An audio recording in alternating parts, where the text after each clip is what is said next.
It's on the wall. Tell him, yeah, I'm ready. 3, We're ready. 2, 1, go. Welcome to the second half of the Love Power Show. We want to thank Miss Lois Lomax for her continued undying support of the Love Power Show. Tune in. Join us online, KQPN, AM 730, Sports Channel, West Memphis, Arkansas. And the number to call, 901-452-3094 or 901-324-7490. Love Power Show. Second half will be going until 5 o'clock, maybe 5:15 since we're getting a little late start. Judge Joe Brown in the studio. Judge, you all right? Judge is in the house. Yeah, welcome to the show. We've got Omar, Baruti, Talut, Amin, Cedric, curbison. And welcome to the Love Power Show. I'm Wallace Red, your moderator. 901-452-3094 or 901-324-7490. And we start this show, this segment of the show, by talking about race. There are those who raise the question, y'all still talking about race? Why y'all talking about race? Omar, don't be talking about race. Now, our good friend Pianki just got off the line. Someone called him the psychic assassin. Cedric, you said he had a different twist in just about every segment, but he was talking about the Somalians, the Nigerians. He even threw in there the Sharia Banking Association or something. And when talking about race, Omar, I referenced the Odyssey of the African American. And getting off of the ship, this large ship by which the trek was made, by a group of people being packed in the bottom of a ship, like a large can of sardine. and let me mention while I'm at it. At 4 o'clock, 4:15, we're going to start talking about black-female male relationships. We're going to throw some man training in there. So we invite everyone to call, especially women. Anyway, they were looking to and fro, Omar. Now this is documented. I'm not making this up. This is something that I read, I studied. So in fact, I took 2 courses. I took the same course twice to make sure that I didn't miss anything.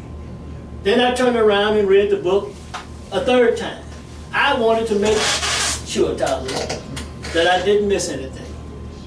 These 3 people, a couple, they were Hines, I believe they were Hines, and there was they were Clark, and there was another individual by the name of Hines who helped write the book. On the ground, on the continent. And they traced this thing to the Americas, by which they were looking to and fro for loved ones, Omar, but families had been separated, broken up, jumping to their death, being murdered, killed, beat to death, Omar. So what happened to our relationships? And while you're at it, show the difference between the group that Omar was talking about. And let's start with being here in Memphis, Tennessee, and go around the country. Omar, go to you first. You know, black people have been through a lot, and we have never had any therapy to put us back in our right mind.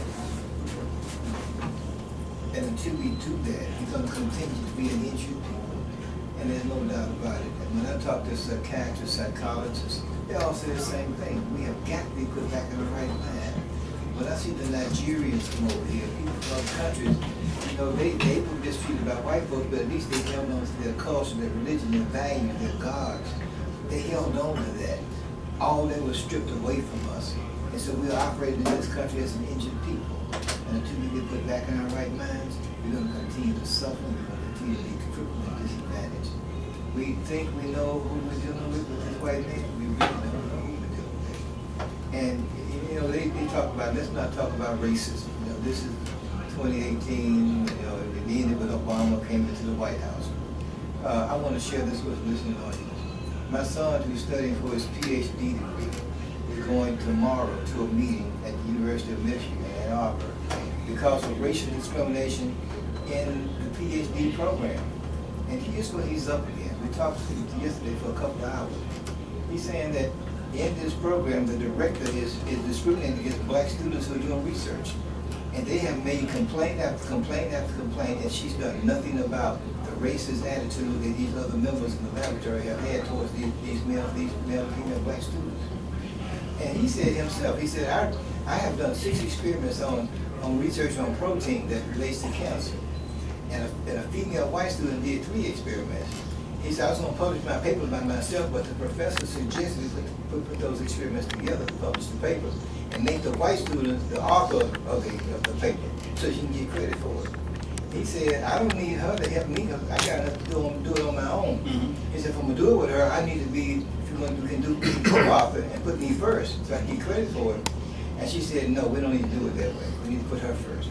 Okay. He's going tomorrow to tell them I don't want her on my paper at all because I don't need anything. He did 6 experiments on it, she did 3, and those 3 are minor ones. Here's a major one, mm-hmm. And he said, I'm not doing that. But he said, the reason I want to graduate early is because of this lady and her discriminatory practices in a university setting. Mm-hmm. And if we have to sue the university, so be it.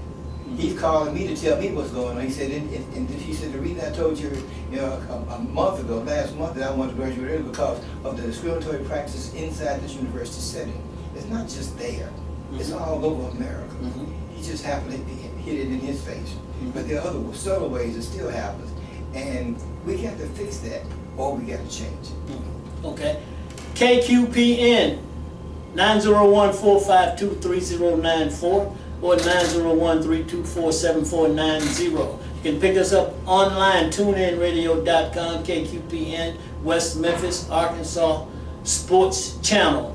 And Talut, as I watch the news, I see the black commentators often talking about the necessity to discuss and talk about race. But rarely do I hear the white commentators making these statements. Some, not saying that they're there, but there are some.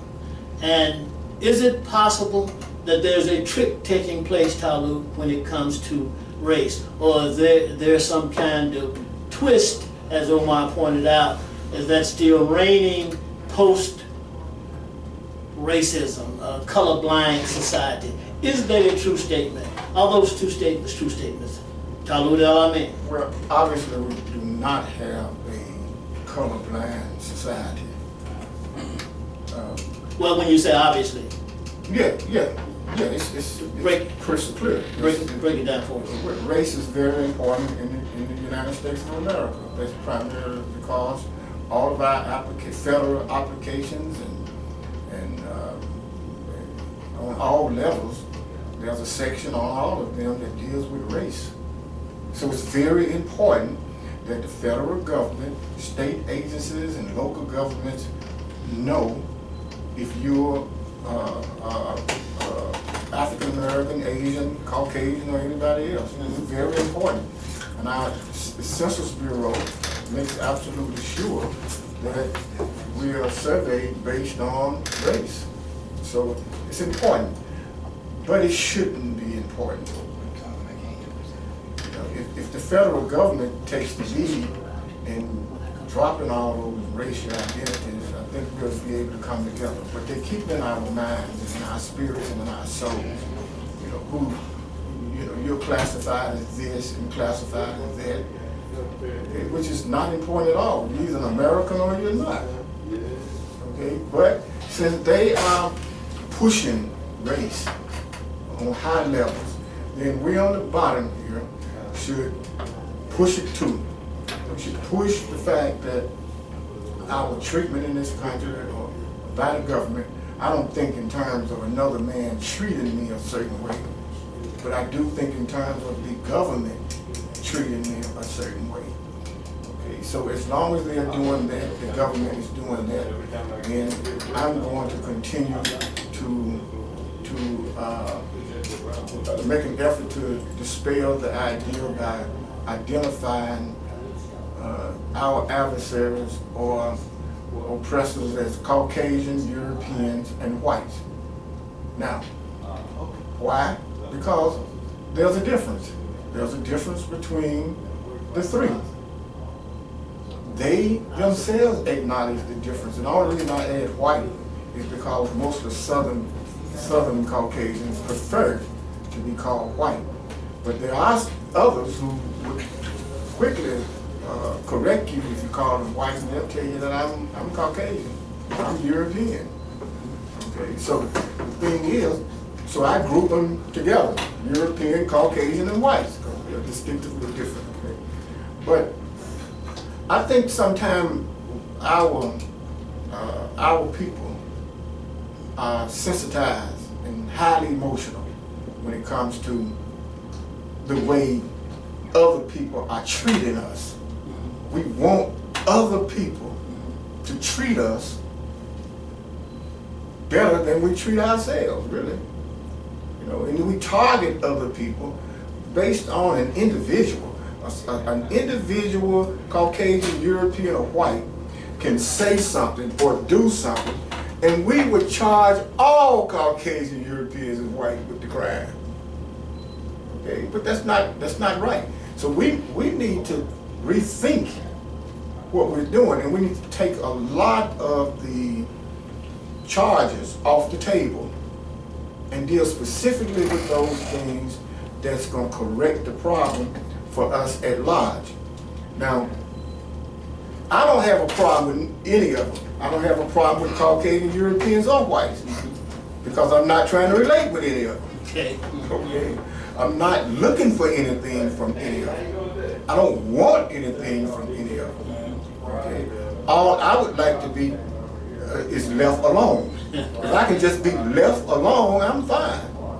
Okay, but I come forward and say the things that I say and do the things that I do because I know there's a lot of people, my people, who don't have the courage or don't have the voice to execute. I execute for them.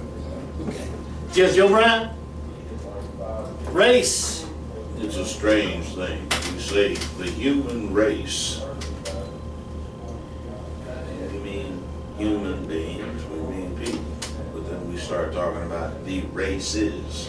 But when you start breaking down the races, you start wondering what they're really talking about. You mentioned Europeans, and they want to be called Caucasian, but they get amongst themselves and get to fighting over whether they are Italians, whether they're Irish, whether they're French, whether they're Germans, whether they're English. Then the English have a hard thing where they had centuries of killing each other because they were Scots or they were Anglos, and there's Anglo-Saxons, and they killed each other off a lot. The Saxons killed off the Angles.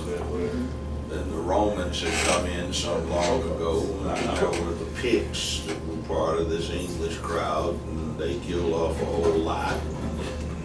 There were distinctions as to whether you were Romano Britain or you were Northern Britain or you were Irish, but then Scots were defined as Irish who roamed, and then they had a lot of killing off of that. And you had a long history of this thing. And then you've got the House of Fulani, but there was the Hausa, which is separate from the Fulani, but the Europeans grouped them together as House of Fulani. And then you had a lot of Igbo getting killed off by the Yoruba. And it's the thing like, okay, everybody says, oh yeah, man, down black folk from the motherland. But then you get over there and they're killing each other off in the motherland with some extreme hatred because there are perceived differences. So the question is not so much what race is, as is what we define it as being. I think it's more closely akin to breeds. They say we've got Caninus familiaris, that's the dog. The dog, all of the dog breeds you see, from Great Danes down to little Chihuahuas, they're all basically the same, but they're basically wolves. But then, you know, that's Canis lupus. So what are we talking about here? It's a convenience, it's a thing, it's a construct we put out there to deal with what is convenient for us at the time. And now, we as black folk have this thing that is really screwed up. Black was defined on most of the law books for the former Confederate states as anyone having any known colored ancestry will be considered colored for purposes of their statutes. That was determined through the mother. But every single one of those former Confederate states, Tennessee included, had laws on the books up until the early 30s that said any person with no more than 1/8 or 1/4 or 1/16, depending upon the state, known colored ancestry may be declared officially Caucasian.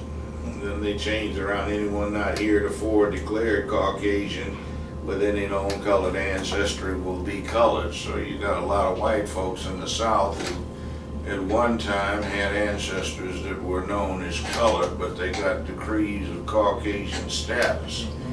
So it's like, what the hell are we talking about? And then you go get an ancestry DNA thing and you get candid and you look in the people that are related to you and they look like ordinary white folk or they look like ordinary black folk, but they all have a genetic relevance to your particular situation. So what is it? I see this woman, she's so proud on Ancestry.com of her hat, which is a Nigerian hat. And she's so proud of it, she talks about her percentage of Nigerian ancestry. But then I looked at my pie chart and I got more Nigerian ancestry than she does, and I'm not running around talking about my Nigerian hat. And then I know, since I did break it down, I got more Yoruba in me than anything else. I said, well, you know, that's not a Yoruba thing, so what am I talking about? But then a lot of my folks say they down me because I'm fair skinned, and I say, hey, don't come at me that way, you know, because I made my choice as to what I identify with. I'll knock you out. Quite literally sometimes. And then they got that poor woman that was the NAACP president. She looks black to me. I know a whole lot of folk that are good sisters that don't look as black as she does, but they're angry because she says I'm black. Well, hell, what the devil's going on here? And then we talk about, oh, mixed race, and then we got one right now going on. Dark-skinned sisters are down and brothers and calling them the N-word, but they got white boyfriends and mixed breed kids that they have with the white boyfriends that look like the sisters that they're downing for being half-breeds. So, you know, what in the hell are we talking about? Omar. Omar smiling on that one. I don't think it's You don't think? Try mine right there. Go right ahead. Move this one out of the way. Yeah, and so you'll share my mic. Let's do it right there. Is it working? It is working? Are we good? I'm picking it up on my earphone. But anyway. It's sounding good. It's sounding good. Go ahead with this one, but I think it's working. I'll take that one. Yeah, we did If we a can few technical somehow challenges. get it over here to me. But we will overcome very shortly. Get back. Shall overcome. Go ahead, Omar. How we shall overcome. family tree. And look at the history, because we be going on a reunion next month. I will be here. I think it's the third weekend in July. Okay. But I look at the family tree, and I talk about why I changed my name. You know, we grew up on, not we, but my folks grew up on a plantation in Louisiana, Lake Arthur, Louisiana, as slaves. And my great-great-grandmother was a midwife. The plantation owner was a doctor. And she, of course, would assist with delivery of the babies that were born. But she was great fast, the plantation owner. And they made her call the baby Scott Jr. after the plantation owner. And when that child had a child, they made them call that child Ed Scott Jr. And it went down for 5 generations to me. And when I found out I was named after somebody that raped my great-great-grandmother, I decided to change my name, because if I were a child and Hitler had raped my great-great-grandmother, I wouldn't want to be called Adolf Hitler, a rapist and a murderer. So I changed it to suit me. But all of my dads, and it was like, 14 of them, all of them were light complected except for one.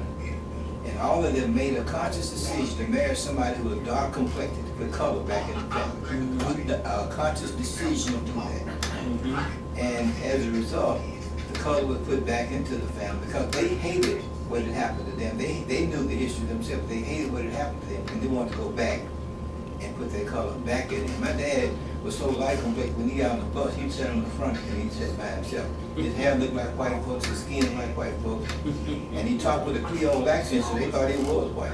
And one time he sat on the back of the bus, when he sat on the back of the bus with us children, we were going somewhere, maybe to Sears or somewhere, to do some shopping. But again, he knew exactly what time it was. He knew exactly, because when you're sitting among white people and you hear the racism, you see the racism firsthand, you know exactly what's in the hearts of those people. And when you see what's in their heart, you have no, especially when you're married to a very dark complected black woman, you have to recoil in your spirit that that's the way they're going to treat my children when I'm not with them. So again, racism is a very touchy subject, and I wish that we could go back in time and uninvent the people that we invented. Can't do that. But right now, with the help of the Creator, they're uninventing themselves with a low birth rate. And I know there are many of those who don't practice racism, and if they knew they were doing some racism, they would get away from it. They would record from it too, because they had the same desire to just have a peaceful world. But there are so many, and especially those that follow Donald Trump. There are so many that's in their heart, mind, soul, and spirit. It's in their DNA, and they're not trying to get away from it. All right, I think we have a call. We have a call. Do we have a call, Cedric? Yes, sir. All right, go ahead, call. Caller? Brother BT. Brother BT? Go ahead, Brother BT. Yes, sir? You're on the air. Oh, you gentlemen. Yes, sir. Good evening. Something I want to make it all through my 60+ years. When you meet a nice looking girl, you say something to her, stretch her hair. She said, my grandmother was Cherokee. Everybody wanted to be Native American. I think guys the same way. Yeah, man, my ancestors, on my dad's side, man, we both full-blooded, whatever, Now, you notice that? Yes, sir. Yeah. The girls, they want to tell you they were hard Indian on their dad's side, on their mother's side. Be proud. Yeah. What do you think You're about right about that. Yeah. You're right about that. Hey, BT. BT. Yeah, we hear you. BT, before you get off, quietly leave your number with Cedric for me. I've been looking for your number in my phone. I don't have it in my call log. I want to call you throughout the week so we can discuss some issues, okay? Let me say something about what you just said. Well, Okay, leave that number with Cedric for me. Quietly. Okay. Oh, wait, let me Come on. say this, brother. Here's what's going on. 40-some years ago, old white judge told me something. He said, Lloyd Brown, I don't mind you because you come from the West Coast. You don't act like some of your people around here where they be shuffling around, looking at the ground, can't look a white man in the eye, crumpling up their hats and looking at their toes and, stepping back. He just said, well, you need to remember one thing. He said, let me say this. We have a thing about fighting.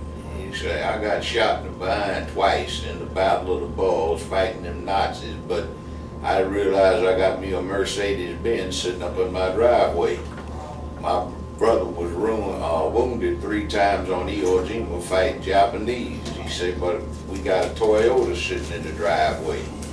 He said, now about this thing about black folk claiming Indian ancestry, he said ain't nothing wrong with that. He said because we name trains and places after engines, but we don't name nothing after no black folk, because black folk never fought with us. He said we beat each other half to death behind the roadhouse when we 19 or 20 something. Didn't shake hands, best friends for life, and one by is the leader and the other the follower, and the person that lost may wind up being the leader if the one that won, who's stronger, realizes he's smarter, but at least he put it up and had the gumption to go fight. Now, I'm sitting here thinking of two things. We got this thing, we shall overcome, that we like to sing while we were down on our knees getting beat, while, as this judge pointed out, some low-lifed redneck is beating us across the head while we down on our knees praying we shall overcome. And that's supposed to make other white folk feel guilty about whipping our butts. But then you have this other thing, some of us are Masons and we travel, and we have a saying, rise from the dead horizontal to the live perpendicular. So that's like, don't be down on your knees, don't be outstretched out dead. You gotta rise, you know, be standing on your feet. And I will say this, everybody looks at the Masons as being the boogeyman. You know, they talk about the Illuminati and all of this and all of these conspiracies. I'm a Mason, a Shriner, and, you know, and I know that's not true, and I'm not telling what we are about, but that's not what it's about. But that thing about being on the live perpendicular and having a purpose is a thing that we need to deal with as black folk and become alive, so we've got a purpose, and we're standing on our feet instead of down on our knees hollering and praying about we shall overcome when somebody's whipping our behinds. You don't overcome because of a wish that's supposed to translate into a grant from somebody saying, okay, now you're free. If you open the barn door to let the cows out, you can put the cows back in and close the barn up. But if the cows kick down the damn barn and got themselves free, then you can't put them back in because you have no more barn to put them in. So maybe we need to sort of, as a race, as what we conveniently term ourselves to be, whatever in the hell that may be, rise to the perpendicular from the dead horizontal. All right, and a word from our sponsors.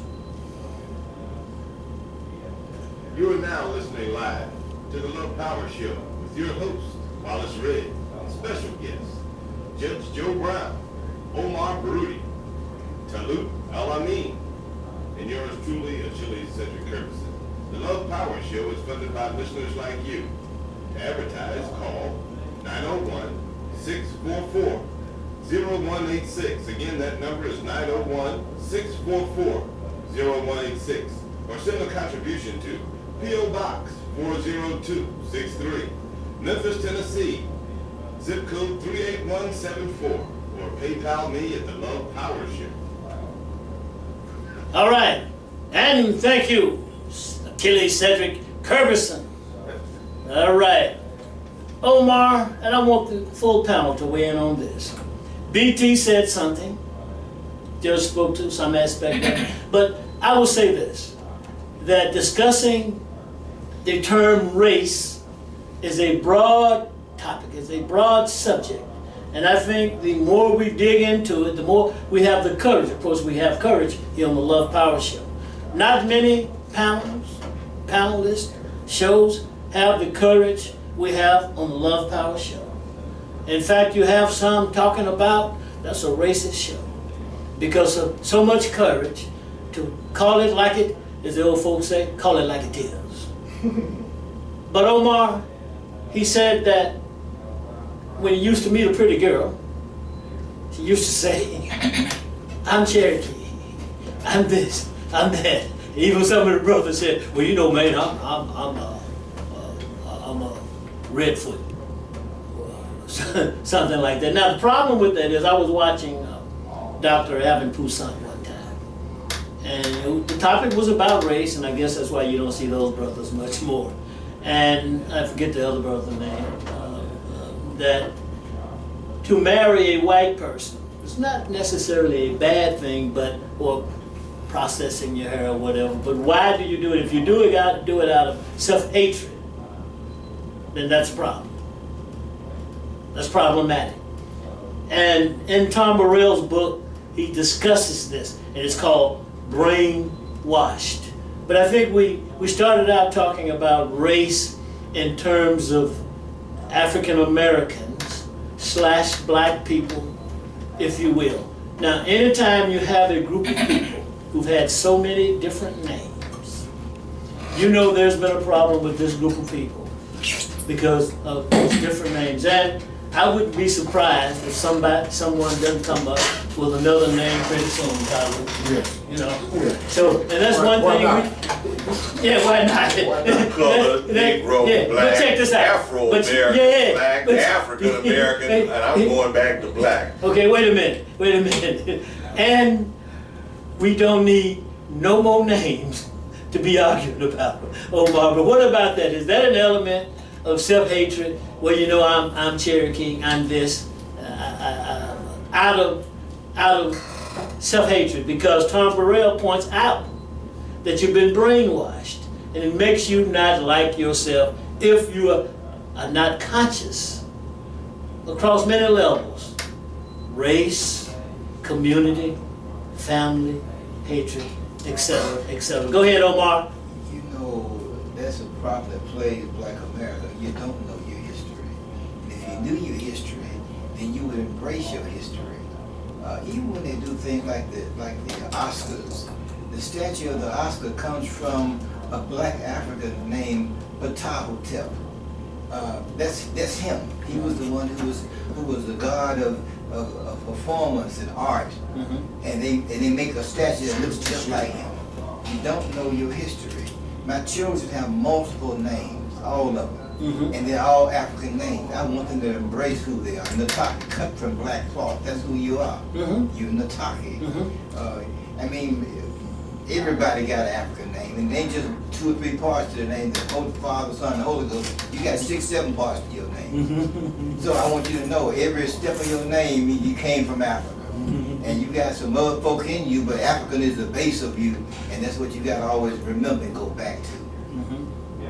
We have to understand that the Indians came from us. The oldest bones found in this country belonged to a black man in Eugene, Oregon, and that was 11,000 years old. The Indians weren't even here then. So if you got some Cherokee in you, they came after you, way after you, some thousands of years. So you come and talk about a newcomer. Go ahead. Go ahead, Omar. You got to understand who you are, what you are, and where you are. You got to understand that nothing happened until you made it happen. Okay. You are the Ancient of Days. Mm-hmm. Don't be talking about your children. Talk about yourself, because they are your children. They all came from you. Mm-hmm. Go back and be yourself. Mm-hmm. Love yourself, and then you won't have to worry about where they came from, because you know you put them here. And Omar, do I hear you saying that your name represents who you are? Absolutely. And you cannot give an appropriate name unless you know. And I'm not saying that one must know every aspect down to the T. It would be great, which I'm still studying myself, but the best decisions are made with at least some data. Is that right, Omar? That's the only way to do it. I mean, when I was married to a woman who was a school teacher, and we decided to change our names together before we got married. Baruti means teacher or minister, so I got Baruti. I was a minister of the nation. I was also had a former school teacher for 5 years. And I was still teaching in the prison, so we felt like that was a good name. Makeda, queen. She felt like she was a queen. And to me, she was. Mm-hmm, okay. She looked like one. All right. Yeah, all right. And Omar means praise. Muhammad with the highest praise. The teacher. Because teachers don't get enough praise for what they do. So I felt like, yeah, that's a good name for me. I'm teacher of the year twice. I don't even have teaching credentials. 5 years of teaching, 2 of those years teachers of the year twice. So hey, that fits who I am. That's what I'd like to be. In prison, the same way. I mean, I enjoy teaching to the inmates. How you can escape from this madness that you got stuck into, and you can get out of it. So yeah, The name means something, and it should mean something. As a foster parent, I saw children with all kinds of jacked up names. One of them was a foster parent that just named her child Shithid. S-H-I-T-H-E-A-D. Shithid? Yes. You would pronounce it. Look, I'm laughing, man, but that's not fun. That's the name. They don't That's say not S-H-I-T, and then they gonna say H-E-A-D. Uh-huh. They ain't gonna say Shithid. They gonna say something else. And Right. they don't like what they say. Okay. But the name should have a meaning to it, and we don't do that. We pick a name because it sounds. You know what? Sound good. That's a bad trend we have about giving our children names that have no meaning. One of the things I used to do with women on probation is I'd make them go to the main library, and they'd have all of these books, and there was a woman down there that would help you go through them to come up with a name for your child with meaning. So I said, you got 2 weeks. If you want to stay on probation, you have to come back with, meaning for your children. They'd come in all afraid and shaking, and children, I tried, I couldn't find meaning for the names, but for 2 of my 7 children, please don't lock me up. I just said the exercise was that you're supposed to find this reality and understand what you've done to your kids. All throughout human history, humans have had names with meaning. Yes. So you assign sounds to your child that have no meaning. Why did you do that? Well, it sounded good, but it has no meaning. And they have Native Americans, they have various dialects of Chinese, they have Arabic, they have various African names over there, and you gave your child a name that has nothing, that has a meaning. There was even one woman I really jumped on. She had named her child Vaginale Delive. And I said, what does that mean? She says, oh, I don't know, but it sounds pretty. So where'd you get that from? From the delivery room nurse. I said, do you know what that spells? No, I mean, doesn't it say? I said, no, ma'am, that isn't what it says. It says vaginal delivery. That's what you named your child. So you're going to change this 4-year-old girl's name to something that's a human name. We're not going to have a child named vaginal delivery. And now I saw an article speaking of the other bad thing we do. Some woman was proudly holding her son, and she had named him Virginia, talking about, I thought it looked pretty, it was sound, so I don't care. This whole thing about masculine and feminine gender is bogus.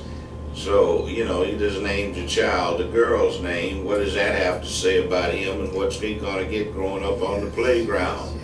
Your name Virginia, man? What's wrong with you? Hey, man, let's have some Virginia, man. You like giving your booty over there, man? Come on. See, well, then she's supposed to have the child protected by the school teachers, the police, and the parents. So, he becomes another sissy who doesn't know how to deal with the bully. And that won't work. We got another little creep. That absolutely won't work, Talut. Postal and shoot up. That's something that the minister points out. The minister was just he always talks about that. He was just talking about it earlier. I'm going to give the number out and come to you, Talut. 901-452-3094 or 901-324-7490. Omar, Talut, weigh in on the history and its importance while we talk about race. The importance of the importance of history. Name? Please weigh in on the name part of it as well. Yeah. Well, history, and some people make mockery of the word, and they like to say his story. His story, right? Okay, that's just a mock. But history is very important. In that, and other cliche is if you don't know where you came from, you're bound to repeat it. Okay. Well, just the fact that one understands his or her origin, culture, language, diet, actually give one backbone. Yes. you have purpose. Mm-hmm. You love what you have witnessed. Mm-hmm. You've been taught. Mm-hmm. You feel a part of life. Mm-hmm. Not necessarily community or state or county or anything, but you feel a part of life. You can feel a connection with God Almighty. Mm-hmm. Okay, you as a human being. But if you don't give a damn about history, you're lost. Mm-hmm. Most of our people just don't care. They're living from day to day. They're living like animals. They're living like the strong survive. They use these kind of old cliches. The strong survive. So the more vicious one is, the more respect you get. It's like the animal kingdom. Yes, and so that's why we're seeing the crimes that we're seeing in the society, our society. Mm-hmm.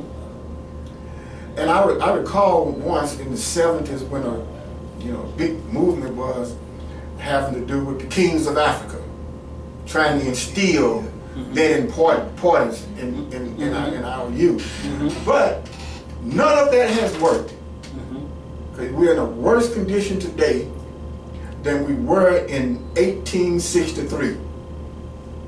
And the reason why is this: our mentality is more animalistic than our ancestors were in 1863. Mm-hmm. Okay? Animalistic meaning that we have animal appetite. Okay? We're not expressing high human appetites. We want the low level things. Okay? So we're worse off now than we were back then. Back then, the people had high expectations. Mm-hmm. They were trying to be upwardly mobile, change and become something. Mm-hmm. Today, all of that's gone. Mm-hmm. And now you're having people now is committing murder for frivolous reasons. Mm-hmm. Okay? Raping, robbing, burglary, and lying just for the sake of lying. I mean, just going to tell a lie simply because you're listening. Not getting anything out of it. You're listening, so tell you a lie. Okay, so that a liar is a potential murderer. Because the liar gonna bag up the lie with his or her life. Mm-hmm. If you trap them, they might kill you. I see. Right. Okay, but let me express this about names. Okay. Yeah. As the judge was saying, and Omar, names are one of the most important things that you can give your child exiting the womb. Mm-hmm. The first most important thing you can do for your child is a proper, identifiable, and meaningful name. Mm-hmm.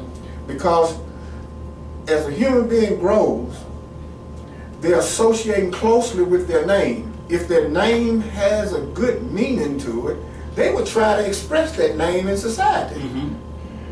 See, they'll try to live that out. Mm-hmm. But if you give your child a name as if you give a dog a name, then what do you expect? Well, the logic says dog. But let me go to Omar real quick.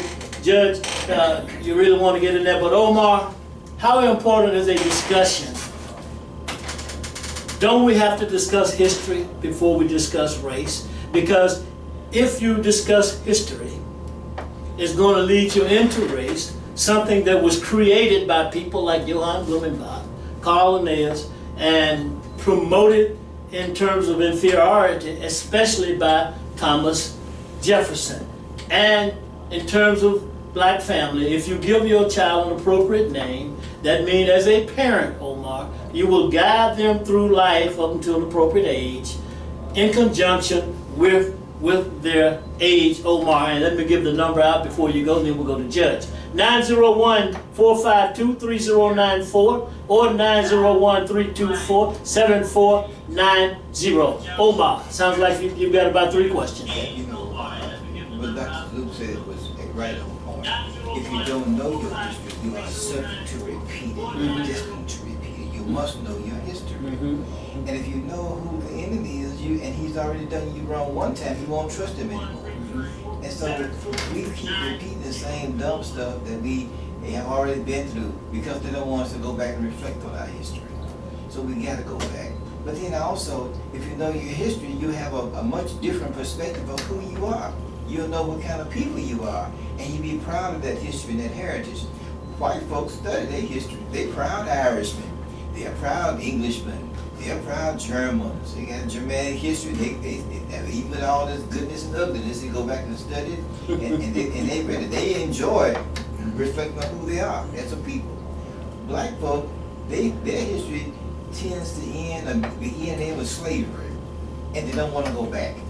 And that's because they don't know that there is a backward, that there's something beyond that happened before you got over here, and before you even invented other people on earth. Before you invented them, you had history, and it's glorious history. And if you knew your history, you would go all the way back, trillions of years back, and you would be studying that so much you won't have time to study their history because you wouldn't even care about what the history is like.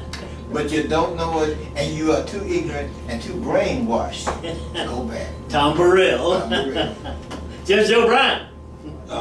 Brother Amin, you brought up something very important. You just touched on it. You said a lot of people say history is story. His story. Let's talk about that. Yes. What is it with us identifying exclusively with an itinerant rabbi who got hung or crucified, executed as a felon? Why do we want to identify with that and manufacture this false connection between us and that becomes our history? And even then there's a good archaeological reason for assuming that actually that whole monotheistic thing that the Jewish race had came from the Egyptians, when some of them were actually acting as a Praetorian guard for the Pharaoh, particularly the one that came up with the worship of one God, the sun god, Amin Ra. And that's where they seem to have gotten that one God off of and committed when they got out of Egypt, with Moses leading them on a rabid genocidal campaign of extermination of everybody who had a different idea than they did. What does that itinerant Jewish rabbi have to do with us other than that it got crammed down our throats on pain of death? I mean, it may be good or bad, but why do we do it? But then we've been talking about something that sort of bridges the gap between all of it. What's wrong with our hood? What's wrong with our circumstances? Let's get away from the race thing totally and talk about the lack of manly characteristics, which, if applied, would solve the problem, acting as men, if we had enough men on balance with what we call our race, irrespective of what they identified of as actual race. We would have peaceful communities, we would have political power, we would have economic power, and we would have world stature. But we need to transcend this, I think, and stop talking about race and start talking about we went dead over here. Hello, microphone. Okay. But anyway, if anybody's got a microphone, we need to let that race issue go for a while and start talking about manhood. And if we deal with manhood, we'll solve all the other problems we lump under race. I agree. But what about this his story thing that we get caught up in? Well, I think this his you know, people make up all kinds of stuff. Like we were talking about history, yes. Yeah, like we were talking about all of these, and that's why, as a people, group-wise, not practicing group politics, group economics, Omar, and not knowing, we come up, make up stuff, all kinds of names, Etherian people, people falling out of the sky, star people, etc. So somebody said they looked at his, and to a great extent, it's valid, but it is not it is not singular. It is group. It is not a one person's history. So that's how we get to the so-called his story. Then somebody said, well, what about her story? And so on and on and on. and all and Sandy, well, I almost said People something. is not designated. It what? Human people are not designated, are not categorized by the feminine gender. That's something that is kind of sick, and it's a new trend they have these days. Now, I saw something where somebody was saying, why don't we have more women athletes that are paid the same as male athletes? Well, our athletes, to begin with, are a substitute for gladiators, a distraction to circuses. Caesar talked about when he said, give them bread in circuses and the mob won't care what's going on. So we're sitting here saying, why don't we have more female gladiators effectively? We don't need women doing that. They have more important functions. But we have this misbegotten thing now. They even want to change the pronouns and nouns from him and her and she and he to something like, I think they want to say them. Instead of he, she, it, they want to say them, which gets absolutely ridiculous, you know. That just shows how the selfish interest of a few corrupt the interest of the many. And then we break it down to his story. Some want to create a fantasy, fictional, revisionist history to claim identity with a people that they had nothing to do with historically. It's bad for the cause. Okay. I want to come back to you on that. Talut, you want to say something? Yeah. The thing that we also need to look at is that our problem, to a large extent, is our freedom. And what we have done is failed in our freedom. And the point is, free people that have a history, that know who they are, would never conduct themselves like we are conducting ourselves as a people today. Mm-hmm. Number one, we'd rather walk the streets or go anywhere or do anything or say anything without comparing our situation with Caucasian, Europeans, and whites. We can hardly have a conversation without bringing up what they are doing. We'll respond to everything and every part of our life based on what they have done, the way they are operating. What if we wake up in the morning and walk out of our homes having nothing in our mind that has to do with what those people are doing? So therefore we can build our manhood. We can realize the important things of life. We can stop all of the jargon and all of the craziness that's going on and concentrate on ourselves. But we can't, it's very difficult to do that. And another reason why it's difficult to do it is because most of us, while trying to think we have blotches, pops up in our minds. We can't get a clear focus on anything. Personally or as a group, we can't get it together because of what? Eating habits, because of alcoholism, drug addictions, because of fundamental sicknesses. Our minds are not trained to think except applying thought to our sicknesses, our diseases. So in order to become a true people, you first have to accept the fact that you have diseases that needs a cure. Okay. Physical and biological diseases. Let me say this. Many of us think in terms of fighting. You know, if a day comes when we really have to fight. Well, we are so sick as a group of people You have drug stores on every corner when you used to have liquor stores on every corner. Now it's drug stores. So we are so sick. Now there's a play on that word. There's a play on that word. It's still a drugstore, Yeah. but have you noticed something? No? Tell me. It's called pharmacy. Yes. Yes, absolutely. Big, hey, look, big pharma. Big pharma. And so we're so sick that if anything breaks out in the form of a physical battle of any kind, we can give it up. Yeah. We can't run across the street.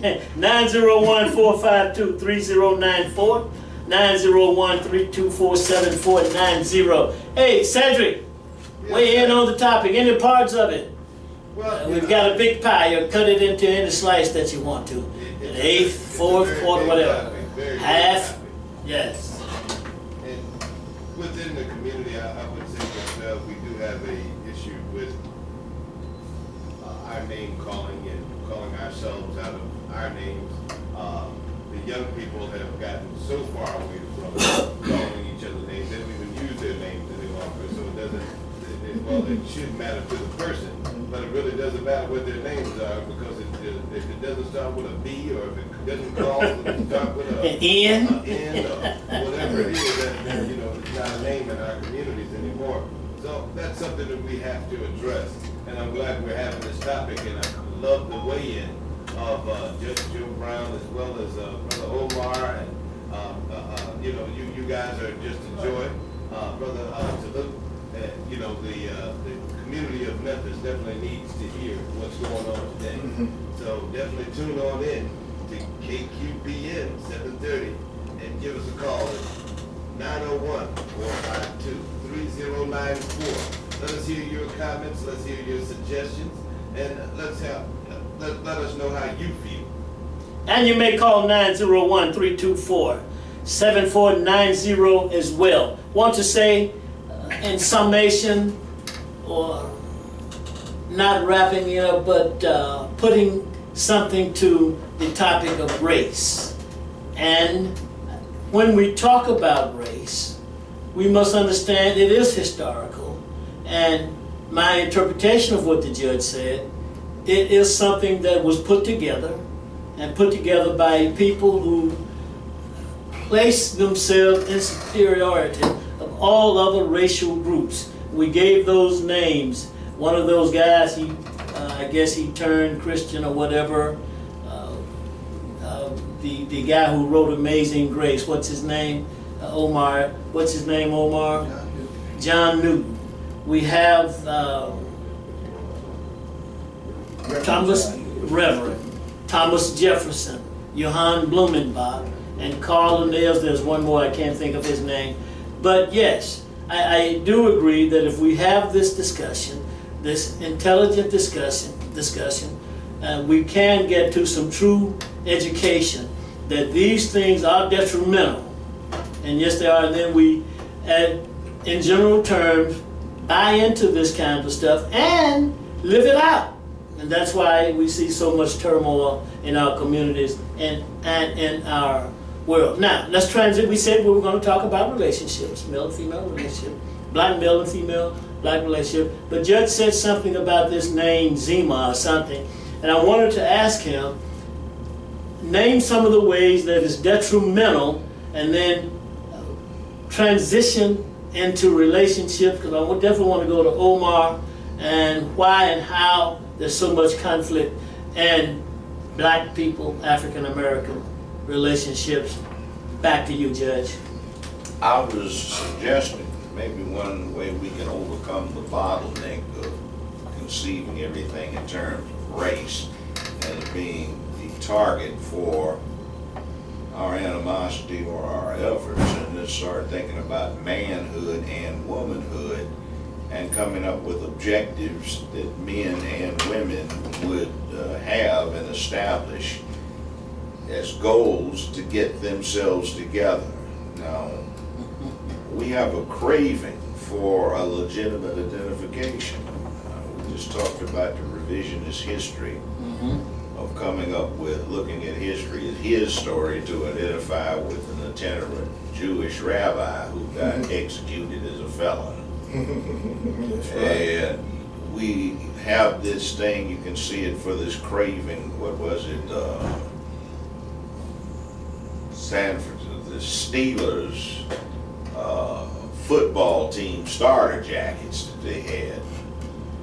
We have no positive ideation that we've claimed. How about just going back to a basic one, manhood, womanhood, is how we perceive ourselves, and we would get it together because we have objectives that men and women, as men and women, would put to the forefront. And that gets right into this thing about the man-woman thing in terms of the relationships we want to have. It's too much confusion out there. Men don't know what it is to be a man, and women don't know what a man is supposed to be about, so they can't raise their boys to be men, and the girls don't get exposed to manhood, so they don't know how to behave as proper women when they get grown. So we have hell that has been generated by this confusion. A lot of things are outside of us, but driven by other people's reaction to our state of not being manly and not being womanly, because that suits their purpose. They are attacking masculinity. So maybe if we focus on those things, we can do something about relationships between the sexes when it's us, or what we identify as us, and what happens between us and the majority world, and hell, what happens with that world too. Omar, what happened to, first of all, Omar, what is the present state as a group of people who look like us sitting at this table to our relationships? When did it happen? And where are we today in terms of relationships, marriage, dating, children, young women, young men? Is it conflict, chaos? Where did it come from? What must be done about it? Yes. When you control the media, you can control the thinking of people. And so a lot of our young men feel like that you're a man when you got a gun. You're a man when you sag your pants. You're a man when you make the right kind of language, calling women out of their name, and use that kind of language. Then you're a man, because that's what they see manhood as being, because the media portrays it like that.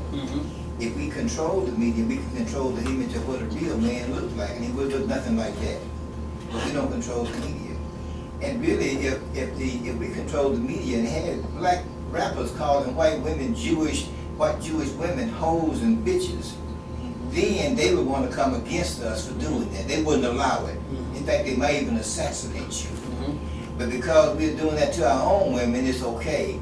And the image goes on, and our minds are distorted, and what a real man should look like and what he should sound like, even the way we take care of our children.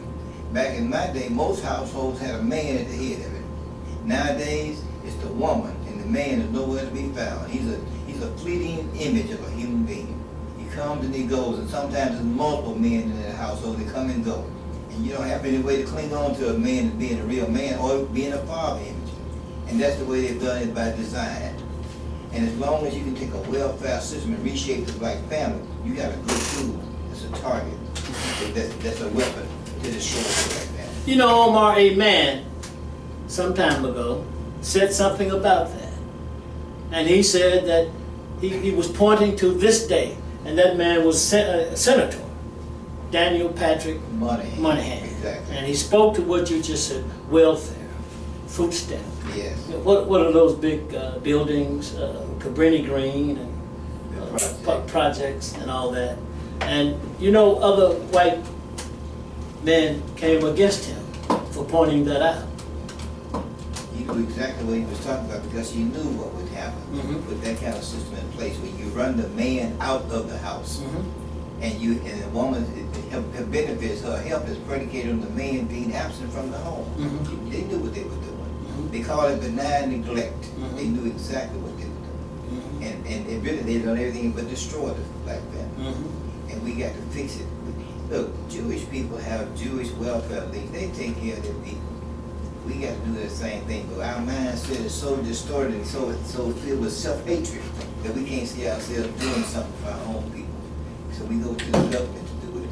You know, they control the strings of power, they control the source of our food, then we bow down to them. I mean, I'm going to touch on Kanye West. I think his name was Kanye West, the one that said slavery was a choice. That was Kanye West. If you're in your wrong, if you're not in your right mind, slavery ain't no choice. It's just what you deal with. And we're not in our right mind yet. If we're on the plantation, people don't understand. Slavery did not begin in 1619. It began in 1555. They took Africans down to the islands and made them into slaves. You couldn't take an African out of Africa and just bring them over here and became a slave. They had to take their children and raise them up and make their minds what the mindset of a slave should be, and then bring them over here. We got to know the history, and we don't know the history. If we knew the history, we quit talking about Haitians like Donald Trump said, the Haitians are full of AIDS. But what about the Haitians? They had some history.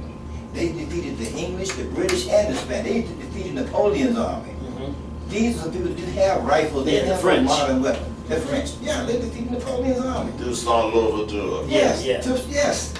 But they got a marvelous history. But all you can talk about is the Haitians have AIDS. Look, it was under President Jimmy Carter that made the Haitians pay reparations back to France. Why? Because they got their freedom. So he made them pay reparations for gaining freedom, for defeating the French army. We got to know our history, and if we know our history, then we'll know what kind of wicked country we live in. They need to change history books and partners. I'm reading one the other day that the slaves came over here on slave ships, not even called slave ships. They came over here on ships to help the pilgrims build houses. They came as apprentices. They helped them build houses. Yeah, all kinds. Right, Omar. All kinds of Look at the inaccurate things coming out, like the Maroons, the triangular trade, or any kind of way to distort history. But let me ask you this, Omar: how do we know what you just said is true? We know it's true because this is what we see. They wrote, right? We see. No, I'm talking about the whole welfare thing in terms of how, as a people, we got where we are. We know it's true because this is what we see. Now, I want to ask you, what are we going to do about it? And how are we going to do it? Are there any steps to be taken in correcting this atrocity, Omar? The psychologist told me yesterday, we got to first put black people back in their right mind. That's the first step. All right, make a suggestion. You may. Putting us back in the right mind. See, white people always looked at somebody on welfare as somehow secondary. They always adopted this thing. It's biblical. You can feed a man a fish, but it's best to teach him how to fish. See, we need as black people to start looking down on our folk who are on welfare and say, something wrong with you. You need to do something about going to school, getting this education, getting some rehabilitation of your mind so you don't need a welfare check. You are not cool because you are a ballast, a burden, a dead weight around our neck. You don't contribute because you depend on the government to give to you. You run the men off out of your household. You have babies like you're on a plantation with no crop to pick, and you know that's not the way to get a life. That's wrong. We have to start doing that. It's like get off of welfare, get a check for labor rather than a check for no labor. And how do we get this word out? We need to start doing it like right now. Okay. You know, it's just ain't cool to be out there getting a check. And if you're on 4th or 5th generation, everybody in your family's gotten a check and nobody has gotten a check for labor rendered or for job performed, then something's wrong with you. You need to change that. They have schools that don't cost you. At the end of the Civil War 153 years ago, Union officers noted that when they did a survey, the only completely literate units in the whole Union Army were black. And you never saw a black soldier without a slate and a book practicing his writing and his reading. And now it's no, lynching offense to be an educated black man. You can go to school and we don't. I ain't got time for teach, man. That ain't on my agenda. Yeah, it should be. Omar, you about to say something? You're exactly right. If we show videos on TV like that, instead of like the good times, with them living in the projects and enjoying life in the project, but show them rising up out of the projects and show them determined to get out of the projects and show that's the aim and the purpose. Is every day we're trying to get out of this mess and we get out of it, then what? People look at that, oh, okay, that's how you do it. And then the other thing, when they get out of it, not by being pimps and cretins like they have on, what is it, the Empire? Yes. Not by running crime, Yes. not saying it's not by pushing Yes. drugs like they do on the new movie Yes. Superfly and the old one, by doing something legit. See, we Correct. gotta make what the people do legitimately cool. Yes. See, they got us all buck dancing, running around looking like fools. Or they've got us going out being crooks and criminals, looking like fools that way. And then they glorify this sickness they have on, what is it, Empire? Yeah, Empire. That, Well, then you have the have. Well, you have, and then you have the haves and have nots. and then the Kardashians, where the Kardashians got their money because they had one little girl played Ho in an amateur porn flick with Brandy's brother, Ray J, and they've been charging $4.95 a view at every hotel and motel in America, you know, on the adult channel, on the in-room TV, or you can get it on Comcast/Xfinity, or you can get it on Dish TV or Direct TV, and that's how they've been making their money. So they get up there and they got a mama that acts like a hoe and is just absolutely ridiculous in the way she sits there and perfects being a gold digger. And we idolize them. We let them become experts on prison reform, and they know nothing. And we take a little cutie one that was playing an amateur slut in a porn movie and making the money for the family, and we make her, you know, a spokesperson for prison reform and life in the hood. And her husband, Mr. West, Kanye West, you know, they become identified with being black leadership. We need to get rid of that and start having proper ideation of our black folk not being foes, but being somebody that advances the cause. Cedric. Yes, sir. Well, the truth about welfare, 40% of welfare recipients are white. Yeah, they are. They look down on them. That's true. 25% of welfare recipients are black. We always are depicted because we don't control the media and the press. You're exactly right. The media and the press always gives us the image of what a welfare recipient is. So it is embedded in our minds when we say welfare, when we say SNAP, when we say access, we automatically see some impoverished junkie in the projects standing around taking advantage of the system. When the truth is, when they did their investigation, less than 6% of the welfare system is actually fraudulent people. You're exactly right. Cedric, who did the investigation? Well, there was a recent one done in Newsweek. I don't know exactly who did it. I saw the publication in Newsweek because they were weighing in on Trump's the description of what a welfare recipient was and his reasoning for getting rid of the welfare system. You know, and most of the people are actually using the welfare system for what it's there for. I mean, there's a lot of people being displaced out of work. So in between, we're on welfare. There's a lot of people that are injured or can't work or other reasons why they're. So most people are actually using the system the proper way. The proper way. Okay. Yeah. Let me ask you this. That's true to an extent. Yeah. The only problem is that, see, the real problem is now not just outright welfare, it's Section 8. See, even the Defense Department did this when you had, 8 years ago, you had a situation where 42% of all Americans, irrespective of race, were born out of wedlock, 35 and under.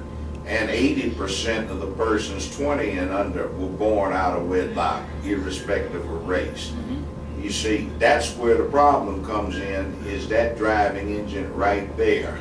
And that's not so much outright welfare grant that is now switched over to people who are disabled, have medical problems, have a temporary situation. It's this permanent thing that comes from Section 8 and stuff like that, where they don't have jobs, they didn't pay attention going through school, and they haven't made up for that and rehabilitated themselves. And we have a thing where that is creating an environment where the money goes to the female head of the household who chose to be that rather than being put in that position by being divorced or widowed.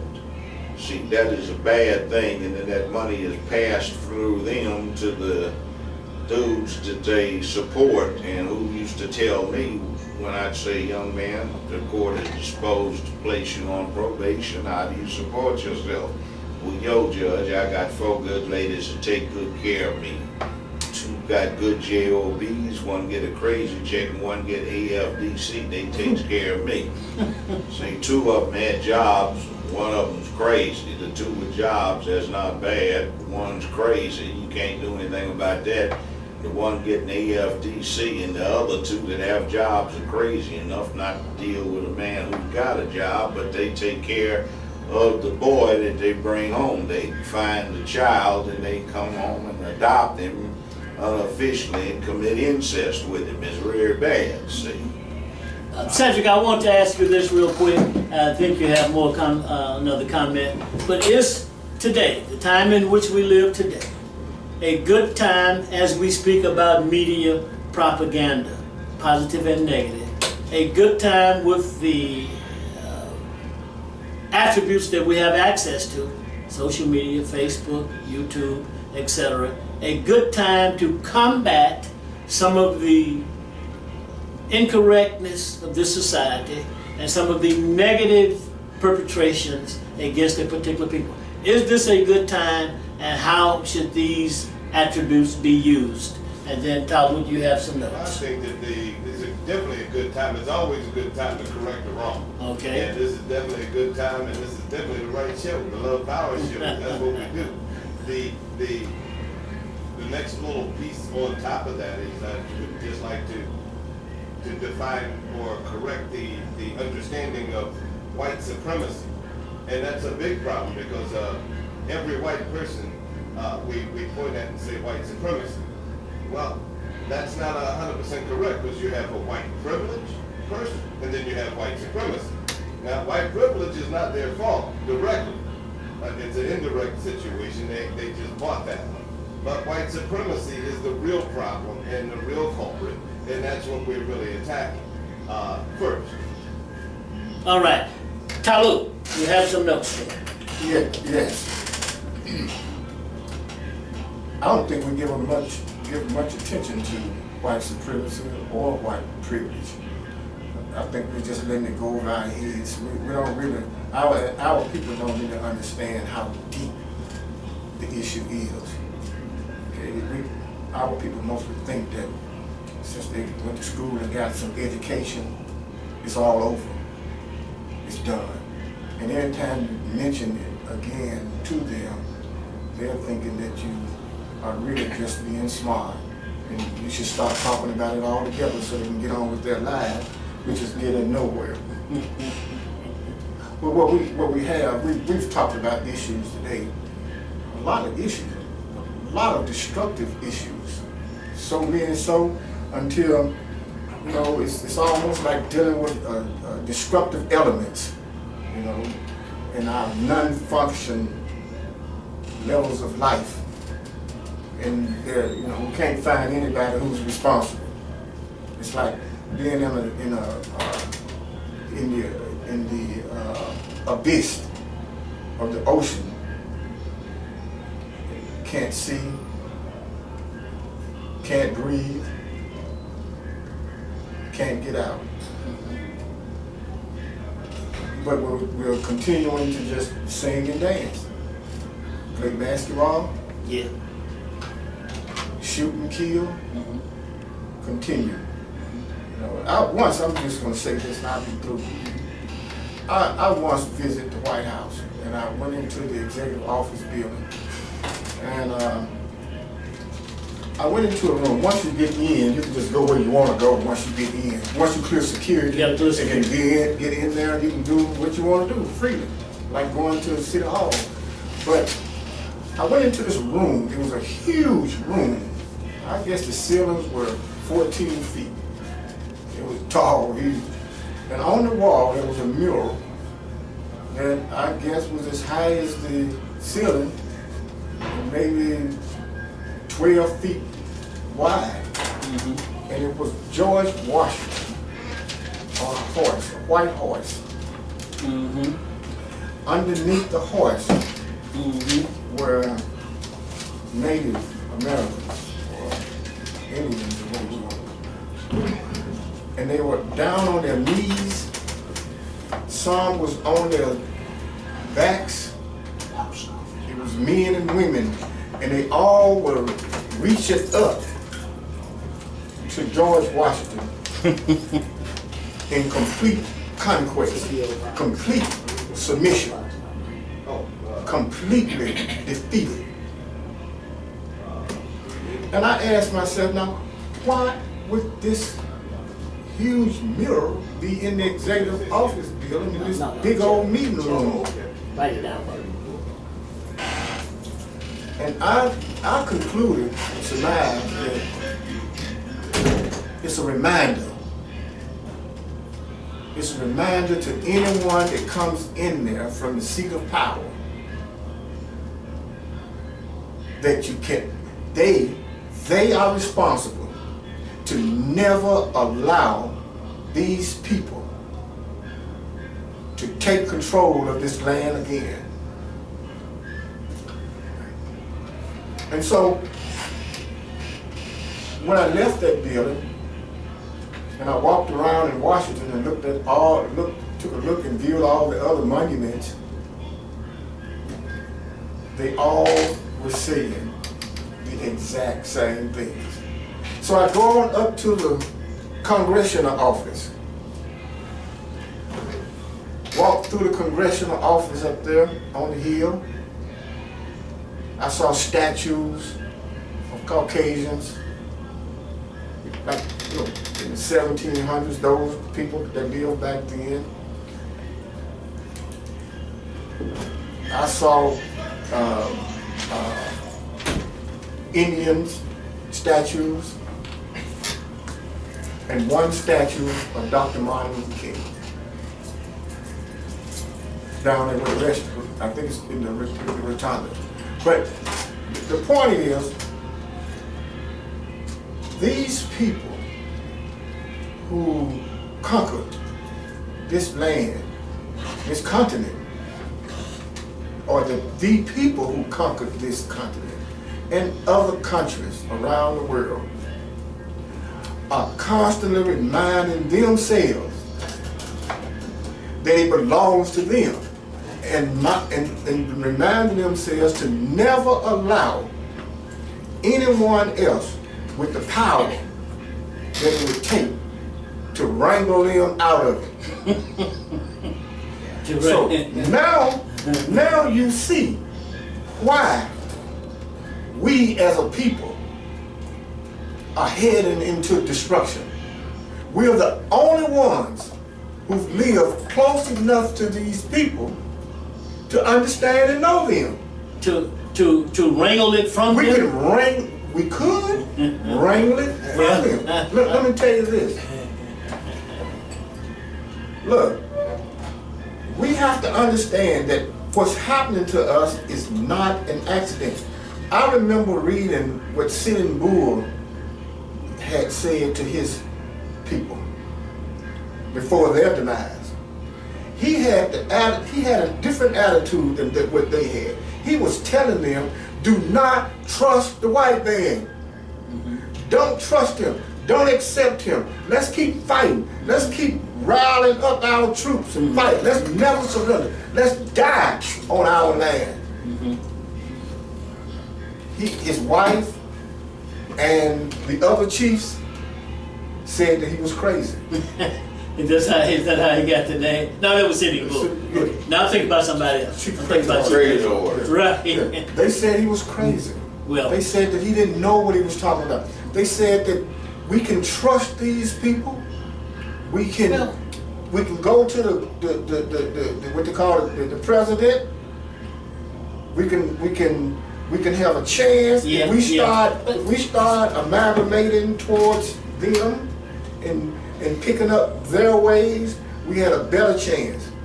well, this must see have, what that is. yeah, this must have been later on, Omar, because you remember there was a period when someone said that this individual speaks with a forked tongue, the whole scapping idea. Yes, it was later on. It was during their demise. Yeah. It was the end of their days. Yeah, forked tongue and all of that. Yeah. But Omar, in terms of living in this country, competition.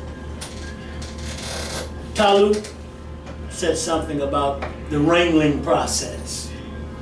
And we used to hear, take our country back. And that was a statement that I had a problem with because it was an incomplete sentence, a statement. From who? How? Where? But you remember when this was? This was after the election of Obama. But now we hear, make our country great again. What happened to the disappearance of that first statement, Omar? And why do we hear, make our country great again? You know, take our country back is still the underlying theme It sounds like it. for this country. It sounds like it. Taking it back from who? Mm-hmm. Because you took it from somebody Mm-hmm. before, and now you worry about them taking it back from you. Mm-hmm. Yeah, and it's because America's population, white population, is declining, Mm-hmm. and they've been warned time and time again that by the year 2040, 2050, we will not be the majority. Right. Well, and maybe before that, according to some psychologists. But we've heard and seen historically these great countries where many people, many other ethnic groups wanted to get into that country and get into it and become a part of it and get some of its riches and wealth and greatness, etc., Omar. Is this what we're seeing today in 2018? And when I come to Judge, when you do that, I want you to weigh in on that, Judge, and say that, or demonstrate whether or not this group of people we're talking about can compete and reach to the highest levels in this, and not just in one aspect, but across the equation, Judge. But Omar, you first. You know, let's look at it, the white people, period, and I put them all in the same class with this situation. Many of them have been in jobs that they were really not qualified for, but it was just because they were white. And a lot of Well, that's the white privilege thing that Cedric just pointed out. Mm-hmm. Exactly right. And in fact, that's the problem my son has at the university. He's saying that the students are saying that the person who's in charge of that department don't know what she's doing. Okay. She can't mentor them because she doesn't know how to do what they're trying to do. And they're smarter than And she they're is. smarter than she is. And that's why she's always trying to push back on them when they complain. But now how did she get the job? White privilege. Okay. Put her there. But to protect herself, then she got to use white supremacy to keep her from being just pushed out by the students. So now they got to go to a higher authority. Okay. The upper level of the university say, he's going to be experiencing, and what are y'all going to do about it? Because if you don't do something, we're going to sue. And my son is saying he don't want to go another year. He got all his papers done, he ready to get out of there because she's not mentoring him, he's mentoring himself. Mm-hmm. But all she's doing is trying to slow him down. And she said, I don't want to do that. I've had enough of her, I'm ready to get out of here. Okay. But again, that's the America that we're in right now, and it's not changing. It's not going to change. There are some, I'm sure there's some great white folks out there. I haven't seen them yet, but I'm sure there are. One day I'll probably meet a few of them. Okay. I just haven't seen them yet. All right. But now if that's America in 2018, and they're desperately trying to hold on to power, what are they going to be in 2040? They're going to be in the trenches. Okay. And we're going to be in the trenches with them, trying to fight and struggle for this power. They're not playing. When I hear these interviews, they're interviewing poor white folk and middle-class white folk in some of the rural parts of Kentucky, Arkansas, Mississippi. They're saying we don't like Donald Trump, but we like what he's doing. We hate the fact he's doing this, this, and this, but he's also doing this, this, and this. We have to pray for the man, but we ain't ready for him to go. He's going to save us from what's coming, and then he might have to, you got to do some sinful things along the way, Yeah. but we'll forgive him for that as long as he saves us. All right, Judge Joe Brown. Okay. I've been going over this thing and I've got kind of an analysis on this. White supremacy comes in a real weird way. See, the majority population, all populations, revere warriors, wise wizards, kings, the wealthy, and entertainers. The problem where white supremacy comes in is only warriors, wise wizards, kings, and wealthy are perceived as being capable of being that. The entertainers can be anything, but white supremacists don't acknowledge black folk as being anything but entertainers when it comes to being worthwhile entertainments. Now, they also, you have to understand too, they revere Lassie, Rin Tin Tin, Scooby-Doo, Marmaduke, let's see, what was the name of the whale? Whales, you know, they'll have anything, you know, Kobe Bryant, he's an entertainer, you know, you get the entertainers lumped in with the animals because they like their entertainments, and Caesar said give them bread and circuses, entertainers, and they pay attention to that. They get all fanatical about it. They get fanatical about their soccer teams, football teams, baseball teams, basketball teams, but they don't perceive us, and this is where white supremacy comes in. They don't perceive us, nor do we perceive ourselves as being leaders when it comes to warriors, wise wizards, kings, and the wealthy. You see, so we leave ourselves out of the category of those who make the difference. What did they yell when they jump out of airplanes? Geronimo. Yeah. Yeah. You know, we know the Native American warriors, Sitting Bull, Red Cloud, Crazy Horse. See, we know them. Osceola. We know them. We name places after them. But we don't name places after black folk because black folk don't get perceived to be warriors. They aren't perceived to be wise wizards. You know, they have Stephen Hawking, a grotesquely disfigured physicist. They made a rock star out of him. They had Albert Einstein. They made a rock star out of him. You know, they have Fermi and Pauli and all of the scientists that made the bomb, Oppenheimer and stuff. They're the wizards, see. They are the doctors. They are the statesmen. Then you have the kings. Everybody knows, even though he wasn't one technically, but he functioned as one. Churchills, the Roosevelts. You know, they revere the Queen of England, and she's a parasite. She does nothing, but she's one of the wealthiest women in the world because she's looked at as the queen. You know, the person that takes over, the next one will be a king, and he'll be revered. They still, the rednecks still think of one of these, actually probably potentate would be a better word than king, Adolf Hitler, see. They revere these potentates. But we, because of a perception, don't fit in there. We are only the entertainments. Kim Kardashian, Kanye West, her husband, and everybody like that, they become people that are put up to speak to presidents, but what did they do? Nothing.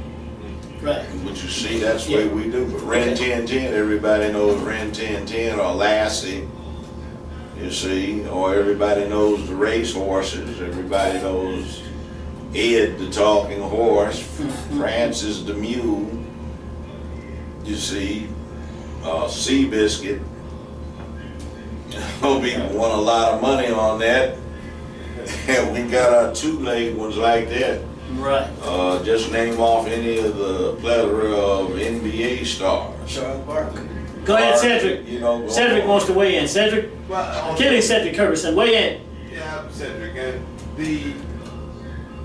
something earlier today, Bianchi called in from, where is he out of? St. Louis. St. Louis. St. Louis, And yes. his understanding of black people is a lot of media in the press. And unfortunately, I can tell that he's not, well, I can't say unfortunately, but he's probably not clear about what the actual neighborhood of the urban community really is. I don't like to use the word hood because it is a neighborhood. That's a little slang that the young folks use. But what he was talking about is the black people and other people who live above 100,000 to 150,000 and above. 70% of our population, white and black, live below $70,000, excuse me, $75,000 a year per household. This is not what the media in the press depicts as our America. They show us these people who represent America as roughly in the households that you see, in the cars that they drive, you would have to put them in about $250,000 and up income bracket. So if we are talking about things such as what Trump is doing right now, giving all of these breaks to these big corporations and so-called infusing this so-called better employment and things such as that, we're talking about people with means. We're saying that 75% of our country doesn't have the means. So we're the workers, we're the working class of America. So it makes a major, major difference when you're looking at it that way. Number two is when we were discussing a little earlier about the jobs and how the employment has gotten bigger. Again, we talked about this before. Remember the jobs that they're creating. They're building these strip malls at an alarming rate. They're building these Walmarts and McDonald's and all of these places, and with all of these tax breaks that they had just gotten. But those cannot be considered jobs. They're $7, $8 an hour places to go to do whatever you're doing, but you really can't call that employment if that is below the living wage standard. You're creating people that have to rely on some other type of assistance, even after they've worked a full 80-hour week. So I just wanted to weigh in on that a little.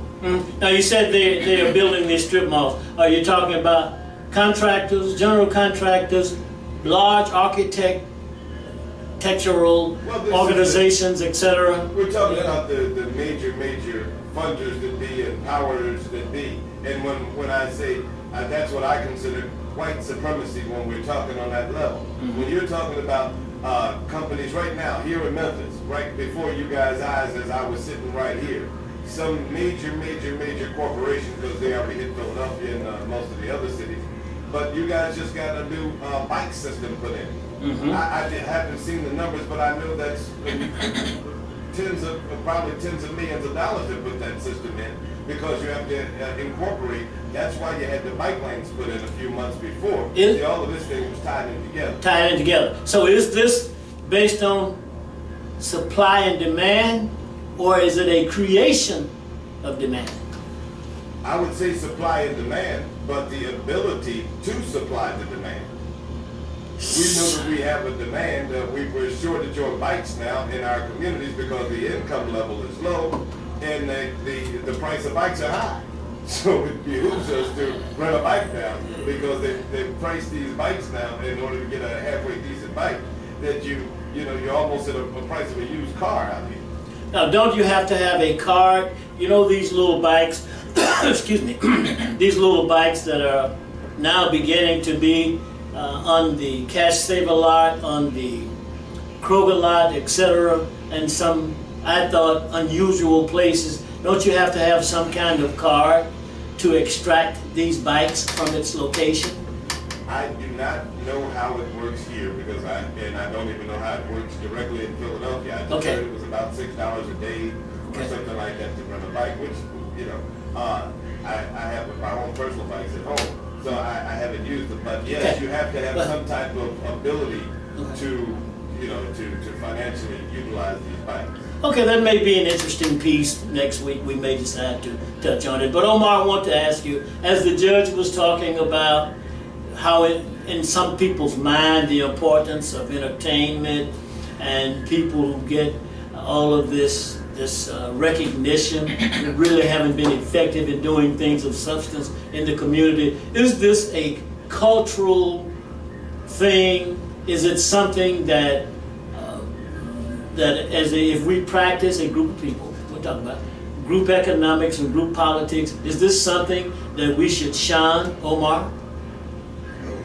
When white people want to put a good image on something, they'll bring the entertainer in to speak, but how can he speak for the hurt of black people? He ain't hurt. He's a millionaire. He ain't got nothing to hurt about. He might feel some pain for other people, but he ain't got no pain of his own. And when I see Charles Barkley on the airways speaking for black folk, a man that married a white woman and he supported Donald Trump in the election, I'm thinking, you ain't got no credentials to represent nobody black, not even your own self. But I see that all the time. If you want to bring some real substance to the table, bring some black leaders to the table, Donald Trump, and let them talk about what's going on in black America. Because those athletes will not be able to tell you that they don't live there. But the other leaders, they live there. They feel the pain. They see the hurt, and they can dissect it and help you understand it, so that you can do something about it. If you're really sincere, if you can overcome your supremacy, your white supremacy, your racism, and do something about it, great. But if you're not going to, then quit bringing entertainers to the table. Quit bringing rappers to the table. They don't know anything about that. They mug millionaires and billionaires. What they know about that? They don't get so far away from that. It's ridiculous. And if you're not going to do it right, then don't do it. You are who you are, and we need to understand that. So when the next time we can put a label on an election machine, you won't be our favorite candidate. All right. Well, Judge Joe Brown, Well, what do you think? Speak on it, Judge. I'm going back to these categories. You know, let's add shamans to the list. All right. Witch doctors, you know, in that list. People that can access the supernatural. Preachers get somewhat of a recognition in our society too, to an extent. But we've got a list of warriors, wise wizards, potentates, magnates, that's the rich folk, entertainers, magicians, or shamans, and imposed ghettos. See, the white supremacy comes in quietly as a perception. You take a Sammy Davis, who's an entertainer, and he hobnobbed with the Frank Sinatra and Dean Martin and all that, you know, the Rat Pack, and he got included in that. But still, it's an entertainer thing, and the average white person feels superior to everybody who's not at the top of one of these categories, but they don't put blacks at the top of any of these categories except perhaps shamans or witch doctors, or I don't know what quite to call that category, or entertainers. They can say, no, I can't shoot a basketball like so-and-so, or dunk like Shaq, or, you know, LeBron, I can't do what he does, so they'll say an entertainer, so they'll say he is superior to me because white people can't jump, you know, but some of them can shoot. But Reverend so-and-so, Deacon so-and-so, Bishop so-and-so, he's a, what is it? A shaman, I want to use that term. He hooks up with the supernatural, whatever you want to call every in the various religions, the mystical. So okay, you can get respect off of that, but they can't perceive black folk as being any of the rest. We have black scientists, but they don't really acknowledge it. We have black, what is it? Yeah, those would be wise wizards, but they don't acknowledge us as being anything except on the periphery. And when they think or ideate, when we think and ideate, we don't put black folk in those categories. The warriors, we don't put us in that category. And most of the ones that get revered in history don't look like us the way they portray it. Potentates, you know, do we have any? Obama, but he really wasn't a potentate. He was just an elephant in sheep's clothing. You know, he got caught up with the Democratic Party, which delivers us absolutely nothing in return for our votes. So, where are we on this thing other than as entertainments? We buck dance, and what they want to hold us out as leaders, you know, you got to be a buck dancer. When you stop being a leader, they crucify you like they came after Bill. They came after Morgan.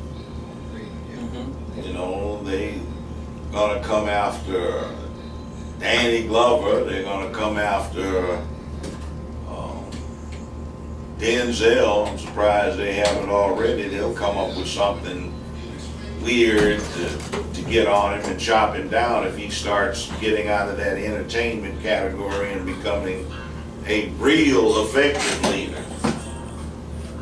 See, that's what they do. And we get caught right up in the middle of this whole thing, ideation. That maybe is what the real problem is with white supremacy. It's a matter of unconscious ideation about what's appropriate. And the ghetto thing is, you can be a rich black man, but white folk look at you and still put you in a theoretical ghetto.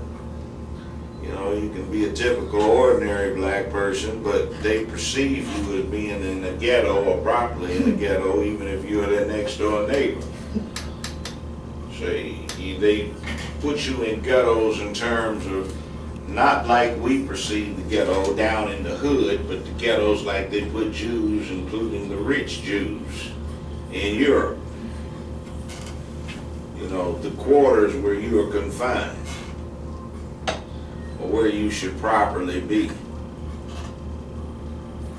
All right, we're coming down to the end of today's program, and let's have some final thoughts. Starting with you, Cedric Curbison. Final thoughts. Final thoughts, unify or die. We must That's unify. good. I like that. I like that. Unify or die. That's a good one. Yeah. It is that time. It is come to this time that we have to get together. We have to start loving one another as a race, as a people, and stop being misled and misdirected. We can't kill each other. There's a much bigger fight ahead of us. Talut, final thoughts for today's show. Thank you very much. One of the things that we need to do is correctly identify ourselves, and we've not done that. Okay. Some other people, they decided who we are, what we are to be about. So once we get to the point where we can correctly identify ourselves based on our history, based on our contribution to the world, based on our contribution to ourselves, I think we would start making real progress. But until then, we're just going to be rambling for a while. I mean, but that's okay. It's okay for us to be like that for a while because we're newly freed people. We've accomplished a tremendous amount. The Jews were like slaves for what, 10,000 years or something, you know, and then they wandered around for another 1,000 or so years. But we've made good progress as a people, but we need to do more. Omar, final thoughts for today's program. son, to wake up everybody. No more sleeping in bed. No more backwards thinking. Time for thinking ahead. We got to come out of the brainwashed state we're in so we can unify before we die. I like that. That's a good one, Cedric. We'll play that one next week between 1 and 2. Yes, sir. Judge Joe Brown, final thoughts for today's program. I really like that unify or die. I really like that. That struck a chord with me. And perhaps the next question is common interest so that you can unify. And then after the common interest, we need to get back to the bare essential of man up and take care of your business. All right. Join us next week on the Love Power Show. And a word from our sponsor, from Judge Joe Brown. As we close out. We're coming here and trying to put this on for purposes of adjusting our thoughts, to get our ideation straight, to get our identification satisfactory, to make men and women of us. We're pressing ideas to the forefront that have been neglected. We're coming up with new thoughts. So we need to support ourselves. This is a community project. So your donations and contributions will be much appreciated and be of great use to all of us. So send them in to Wallace Red for the Love Power Show, to Post Office Box 40263, Memphis, Tennessee 38174. That's for the Love Power Show in care of Wallace Red at P.O. Box 40263, Memphis, Tennessee 38174. And we thank you everyone for tuning in. Tune in next week, starting at 1 o'clock, right here on KQPN. 2 o'clock on AM 1600. Back here at 3 o'clock, KQPN. PM, AM 730. Thank you. All right, man. Wow. Give me that call identification again, Richard. Nicole? Yeah, hold on, let me bring that up. Okay. The call, that's, You want? that's PQPN is FM, It's AM. KQPM. 8 is AM. AM 730. All right, Cedric. Yes, sir. Yes, sir. First one Excellent show. is Excellent show again. WMQM. AM 1600. Running through our town. Okay, so, and now you yeah, know. the call-in numbers are, On the first one? yeah, Is 901-327-2500 or 901-327-2777. what is that again? The first number or second? Second one. 901-327-2777. So that's the first one. And they can get us online too, on both shows, get us online. It is actually better online, especially the sound quality. So the first one online is tuneinradio.com, AM 1600, WMQM, Lakeland, Memphis. Okay. All right, now, second one, tuneinradio.com, KQPN, West Memphis, Arkansas, sports station. God, man, hell, you have to text me that. I can't write that down. I'll text it as soon as my phone charges up. Okay, and we thank you. We thank you very much. Here's some more. Add in on that. I got a little change. Okay. Well, it's like God told Abraham. Multiply. I don't know if that fits or not, but hey, I'm getting back to people. It sounds good. He's fruitful, he shall multiply. Yeah. That's what my name And means. multiply. Oh man, what you said, Talut? Get on That's down. what, we appreciate it. Bit more. I'm gonna get on down. You gonna leave? You gotta go, Talut? Yeah. All right, we bought our own jacks today. Oh, look, do not forget. Did y'all see that little note they left somebody? Yeah, Where's ours? they did. You have to collect your equipment. Yes, sir. I scared me a soy boy Negro today. Excuse me, I'm sorry. I scared me a soy boy Negro. I said, you want me to All right, appear on a Talut. CBS radio station, a CBS radio station, All right, I'll call you. and I call I CBS probably won't chicken call you shit today. bullshit. But I'll call you tomorrow, Talut. All right. Okay, all And right. this What motherfucker, happened, y'all? What happened? I call Come later. CBS chicken shit bullshit. Chicken bullshit, you know. And it was like that. They had some attorney. Joe, I said, don't call me Joe. You don't know me. So I worked too hard to get my titles. I said, I'm calling you attorney. I said, don't call me Joe.